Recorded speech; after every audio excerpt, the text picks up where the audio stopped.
اعوذ باللہ من الشیطان اللعین الرجیم بسم اللہ الرحمن الرحیم قال رسول اللہ صلی اللہ علیہ وآلہ وسلم اتانی جبرائیل علیہ السلام فقال انا معاشر الملائکہ لا ندخل بیتا فیہ قلب۔ پیغمبر خدا صلی اللہ علیہ وآلہ وسلم ارشاد فرماتے ہیں کہ حضرت جبریل میرے پاس آئے اور آ کر انہوں نے کہا کہ ہم گروہ ملائکہ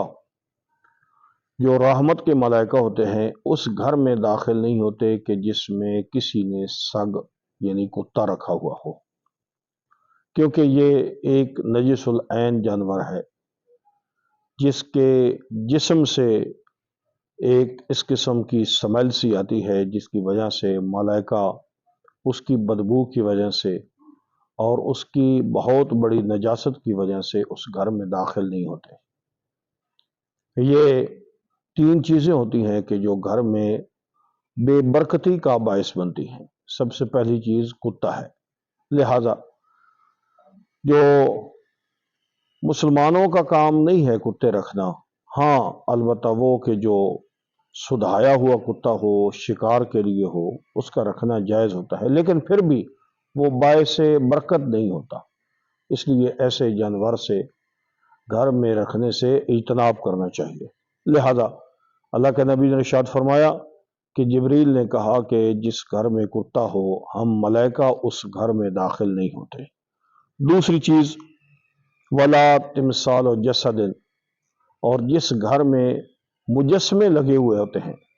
مجسمہ اس چیز کو کہتے ہیں کہ جو کسی جاندار اور روح رکھنے والی چیز کی تصویر کو گھڑا جاتا ہے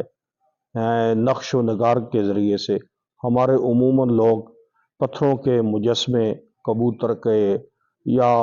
چیل کا یا اس قسم کی یا شاہین کے مجسمے وہ گھروں میں رکھتے ہیں، یہ قطعاً جائز نہیں ہے۔ مجسمہ بنانا بھی حرام ہے اور مجسمے کی خرید و فروخت بھی حرام ہے۔ لہذا حضرت جبریل علیہ السلام نے ارشاد فرمایا کہ ہم ملائکہ اس گھر میں بھی داخل نہیں ہوتے کہ جہاں پر مجسمے رکھے ہوئے ہوں۔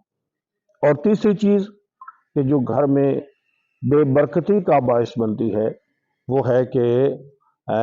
ولا اناء یبال فیہ، ایسا برتن کہ جس میں پیشاب وغیرہ کیا جاتا ہے، وہ بھی گھر میں برکت کا باعث نہیں ہوتا بلکہ نحوست کا باعث ہوتا ہے۔ یہ اس قسم کا ہوتا ہے کہ جس طرح وہ ایسا برتن ہو کہ جس کو مثلاً یہ آج کل کے بوڑھے افراد استعمال کرتے ہیں، اگر وہ اس قسم کا کوئی بزرگ گھر میں ہو